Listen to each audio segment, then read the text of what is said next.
Oke, bertemu kembali dengan saya di Cara Terunik Channel. Kali ini kita akan bahas mengenai kolesterol baik dan buruk yang ada di dalam tubuh kita. Jadi pertama kita akan bertanya, apakah itu kolesterol? Jadi kolesterol itu yang populer dikenal di masyarakat itu adalah hasil produk metabolisme yang mengandung lemak atau sering disebut dengan sterol. Jadi di dalam tubuh lemak itu yang tidak bisa berdiri tapi dia berikatan dengan protein menjadi lipoprotein atau sering disebut dengan kolesterol. Nah, ini ada dan bisa diukur di dalam darah manusia.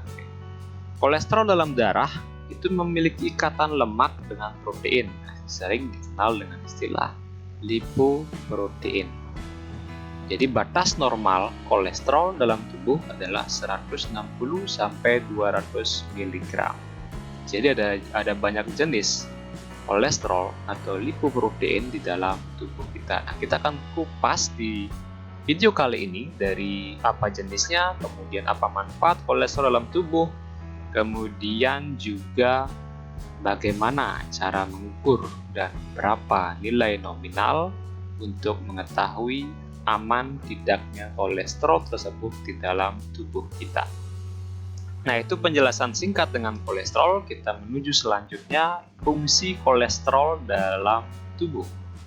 Dalam tubuh, kita selalu memerlukan yang namanya lemak dalam bentuk kolesterol. Jadi lemak yang kita konsumsi akan dimetabolisme kemudian menjadi kolesterol dan ternyata memiliki fungsi yang sangat bagus dan punya manfaat di berbagai tubuh kita. Kolesterol juga berfungsi sebagai prekursor untuk biosintesis hormon steroid. Jadi kalau nggak ada kolesterol, jadi nggak akan terbentuk tuh hormon steroid. Jadi seperti itu. Jadi dia juga menjadi salah satu penunjang untuk pembentukan steroid atau hormon yang bahan dasarnya juga dari lemak, jadi seperti itu. Kemudian yang kedua, memperlancar metabolisme tubuh. Nah, kolesterol itu memperlancar metabolisme tubuh, jadi sangat berguna untuk membantu memperlancar metabolisme tubuh. Dan kolesterol mampu memproduksi hormon korteks adrenal yang merupakan juga jenis hormon steroid. Dari hormon ini ternyata memiliki peran yang penting untuk membantu metabolisme tubuh. Dengan metabolisme yang lancar, maka tubuh Anda bisa memproduksi zat-zat yang digunakan tubuh dengan baik. Biasanya berimbas pada kekebalan tubuh yang baik, penyerapan zat yang maksimal, dan lain sebagainya. Kemudian membantu pembentukan vitamin D. Vitamin D merupakan komponen penting yang ada dalam tubuh manusia. Salah satu fungsi dari vitamin adalah untuk pembentukan tulang, gigi, serta memperkokoh gigi dan tulang. Tubuh bisa mendapatkan vitamin D sendiri dibuat dari dalam tubuh sendiri. Salah satu caranya adalah dengan menggunakan kolesterol untuk membantu memproduksi keberadaan vitamin D ini. Kemudian, menjaga membran dan struktur dinding sel. Nah, ternyata dinding sel kita itu terbentuk juga dari lemak dan salah satunya juga adalah kolesterol. Tubuh terdiri dari kumpulan sel yang seakan membentuk sebuah jaringan dan organ. Setiap sel di dalam tubuh akan memiliki lapisan terluar yang disebut sebagai membran dan sebagai pelindung. Pelindung sel ini salah satunya ternyata dibentuk oleh kolesterol seperti gambar di sini. Adalah membran sel yang di sini ada globular protein, glicoprotein, karbohidrat, lipid, dan ada komponen kolesterolnya. Nah, ini integral protein, peripheral protein, channel protein, alpha helix protein. Jadi ini adalah dalam membran sel itu juga memerlukan yang namanya kolesterol.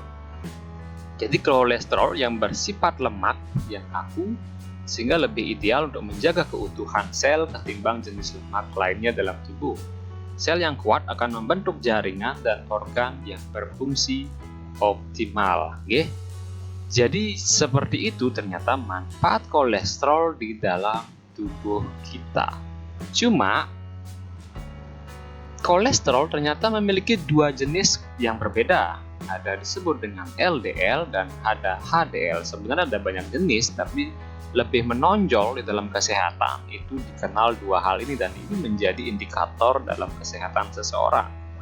Kolesterol yang paling populer terkenal di masyarakat adalah LDL atau lipoprotein densitas rendah, atau bahasa Inggris low density lipoprotein beta 2 lipoprotein. Nah, ini yang terkenal karena dia bisa dibilang menjadi biang kerok penyebab penyumbatan pada pembuluh darah atau penyakit aterosklerosis yang kalau menyumbat pembuluh darah jantung menjadi penyebab penyakit jantung koroner. Kalau menyumbat di bagian otak, pembuluh darah otak, menyebabkan terjadinya stroke. Ini yang biasanya menjadi indikator dicek untuk diketahui sebagai penyebab dari dua penyakit tersebut. Dan kolesterol yang kedua yang dikenal itu disebut dengan kolesterol baik, itu adalah lipoprotein densitas tinggi atau bahasa Inggrisnya high density lipoprotein atau sering dikenal dengan istilah HDL. Dua jenis ini menjadi indikator yang sebaliknya ya. Ketika HDL yang tinggi itu bermanfaat bagus, dan ketika LDL yang tinggi itu akan dibilang buruk. Makanya sering dikarakteristikkan sebagai baik dan buruk dari seperti itu, karena memang dua fungsinya yang berbeda. Mari kita kupas satu persatu apa itu LDL dan apa itu HDL. Nah, apa itu LDL atau si kolesterol jahat? Nah, fungsi utama dari LDL adalah untuk mengangkut kolesterol dari sumber metabolisme di hati itu dibawa ke jaringan dengan menggabungkannya ke dalam membran sel. Nah, LDL seringkali disebut sebagai kolesterol jahat karena kadar LDL yang tinggi berhubungan dengan penyakit kardiovaskuler. Nah, salah satu contohnya adalah penyebab jantung koroner dan juga stroke. Karena adalah terjadinya penyumbatan arteri atau pembuluh darah nadi apabila LDL terlalu tinggi. Nah, di gambar ini saya ada sebuah gambar di mana fase-fase penyumbatan pembuluh darah yang disebabkan karena menempelnya kolesterol di dalam membran-membran pembuluh darah. Lama-kelamaan dari fase 1 yang bersih, fase 2 ada nempel sedikit, fase 3 semakin banyak, dan fase keempat itu sudah hampir terjadi penyempitan. Nah, ini yang menjadi biang kerok penyebab terjadinya penyakit jantung dan stroke karena sumbatan. Jadi makanya menjadi indikator penting kita selalu mengukur kadar kolesterol jahat kita atau kadar kolesterol LDL kita. Ya, jadi seperti itu. Biasanya sering dicek untuk mengetahui risiko kita terkena penyakit-penyakit kardiovaskuler tersebut. Nah, sekarang apa itu HDL? HDL adalah salah satu golongan lipoprotein, lemak dan protein di mana kandungan protein lebih banyak ketimbang lemak. HDL berfungsi mengambil kelebihan kolesterol serta lemak lainnya dari sel-sel dan jaringan tubuh untuk dibawa kembali ke hati untuk dirombak. Dengan kadar HDL yang tinggi, risiko aterosklerosis atau penyumbatan pembuluh darah itu menjadi menurun, sehingga juga menurunkan risiko penyakit jantung koroner dan stroke karena sumbatan di pembuluh darah. Jadi sehingga ini diidentifikasikan HDL itu sebagai kolesterol baik karena memang dia fungsinya kebalikan dari LDL, di mana LDL berfungsi menuju ke membran, menempel di membran. HDL sendiri untuk mengikat kembali kalau berlebih jumlahnya, kemudian membawa kembali ke hati untuk dirombak. Sehingga di dalam pembuluh darah diharapkan itu HDL lebih tinggi daripada LDL jumlahnya, sehingga membuat pembuluh darah menjadi bersih dan terhindar dari risiko penyakit-penyakit kardiovaskuler seperti jantung koroner dan stroke. Nah, di sini digambar disebutkan bahwa HDL juga sebagai anti-inflamatori atau anti pembengkakan. Kemudian juga sebagai kolesterol removal dari pembuluh darah di dinding pembuluh darah. Dia membersihkan pembuluh darah dari LDL yang menempel di membran-membran sel pembuluh darah. Kemudian sebagai antikoagulan. Antikoagulan artinya anti pembekuan darah. Jadi ketika terjadi sumbatan itu bahwa HDL kita terlalu rendah sehingga darah cepat membeku dan menyumbat pembuluh darah. Kemudian yang ketiga, yang keempat itu antioksidan, artinya mencegah terjadinya kerusakan di dalam pembuluh darah atau kerusakan sel-sel di dalam seluruh tubuh kita. Nah, itulah HDL, fungsi dari HDL yang dikenal sebagai kolesterol baik. Nah, sekarang kita akan membahas mengenai uji kadar LDL dalam darah atau HDL ya. Uji kolesterol dalam darah atau kita lebih titik beratkan pada LDL ini dilakukan untuk mengetahui risiko terkena penyakit jantung ya. Jadi sebelum melakukan pemeriksaan LDL itu kita harus menghindari penggunaan obat apapun ya. Kemudian tidak boleh makan minum selama 9-12 jam sehingga kita bisa mengetahui kadar tingginya kolesterol atau rendahnya atau normalnya kolesterol itu dalam keadaan tanpa pengaruh apapun. Misalnya artinya ketika tubuh dalam keadaan nol atau tidak ada konsumsi apapun, itu mencerminkan bahwa itulah terjadi di dalam tubuh kita. Jadi seperti itu ya. Kemudian yang salah satu menjadi faktor patokan kisaran angka ya dalam pengukuran lab itu secara umum ya seperti di tabel ini atau ya berbeda-beda sesuai dengan laboratorium masing-masing. Kolesterol LDL itu normalnya adalah kurang dari 130.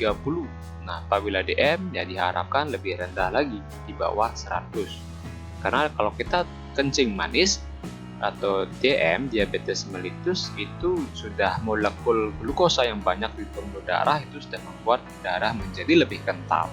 Nah, apalagi ditambah dengan kolesterol yang tinggi, lebih kental lagi. Makanya diharapkan dia berada di kisaran di bawah 100. Makanya bagi orang yang menderita diabetes mellitus atau kencing manis, itu harus rutin cek kolesterol plus gula darah untuk mencegah terjadinya komplikasi risiko sumbatan pembuluh darah.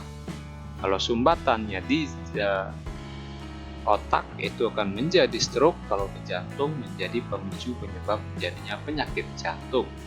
Nah, apabila kolesterol Anda berada di kisaran 130 sampai 159 itu bagi orang normal yang tidak ada penyakit apapun, nah itu harus hati-hati, artinya sudah ada peningkatan dari normal. Kemudian apabila orang DM 100 sampai 159 itu juga harus diwaspadai ya. Kemudian yang akan menjadi bahaya adalah ketika kadar kolesterol LDL itu lebih dari 160. Jadi kalau sudah 160 ke atas, mungkin diwajibkan itu mengubah pola makannya atau mungkin konsumsi obat untuk menurunkan kolesterol LDL. Jadi silakan konsultasi ke dokter ya. Jadi seperti itu. Kolesterol HDL itu malah sebaliknya. Kolesterol HDL itu harus lebih tinggi dari bukan 160 tapi lebih tinggi dari 60 ya. Nah, ini harus lebih tinggi. Apabila di bawah itu hati-hati, 40 sampai 59 itu hati-hati. Apabila kurang dari 40 juga hati-hati ya, karena dia berisiko juga menyebabkan terjadinya sumbatan di pembuluh darah. Nah, dalam penelitian yang dipublikasikan oleh The New England Journal of Medicine mengatakan bahwa kapasitas efflux kolesterol adalah indikator yang lebih baik untuk memantau risiko kardiovaskuler ya. Dan terapi jangka panjang berdasarkan kolesterol LHDL itu akan mencegah terjadinya risiko penyakit kardiovaskuler. Dia melakukan penelitian kepada 3.000 peserta di Dallas Heart Study yang dilakukan oleh para peneliti dari UT Southwestern Medical Center di Dallas ya, di Emory University Atlanta, itu hasil penelitiannya telah dirilis menunjukkan bahwa develop kolesterol memberi efek perlindungan terhadap risiko kardiovaskuler. Semakin baik tingkat efflux kolesterol, seseorang semakin rendah kemungkinan terkena serangan jantung, stroke, dan kematian karena penyakit jantung. Terlebih lagi, asosiasi terhadap efflux kolesterol tersebut lebih baik daripada pengukuran HDL standar. Meski HDL telah dikenal sebagai kolesterol baik, para peneliti masih belum dapat memanfaatkan untuk terapi efektif ini, ya, jadi seperti itu. Nah, itu mengatakan bahwa pentingnya untuk mengukur kadar kolesterol ini untuk mengetahui risiko kita terkena penyakit kardiovaskuler. Oke, mungkin ada pertanyaan, apa yang disebut dengan efflux kolesterol? Efflux kolesterol itu adalah keluarnya kolesterol dari sel yang mengandung kolesterol pada dinding pembuluh darah. Itu artinya ketika pembuluh darah itu banyak kolesterol yang menempel di sana keluar lebih banyak, maka dia akan mencegah terjadinya risiko penyakit jantung, stroke, dan juga penyebab kematian karena stroke dan penyakit jantung. Nah, kemudian kalau ada kolesterol total, yaitu juga kurang dari 200 sampai. Jadi diharapkan kurang dari 200 ya, hati-hati 200 sampai 239 dan akan bahaya apabila lebih dari 240. Kemudian trigliserida itu juga harus kurang dari 200. Kalau orang DM itu harus kurang dari 150. Hati-hati apabila dia trigliseridanya mencapai 200 sampai 400 dan bahaya apabila sampai mencapai di atas 400.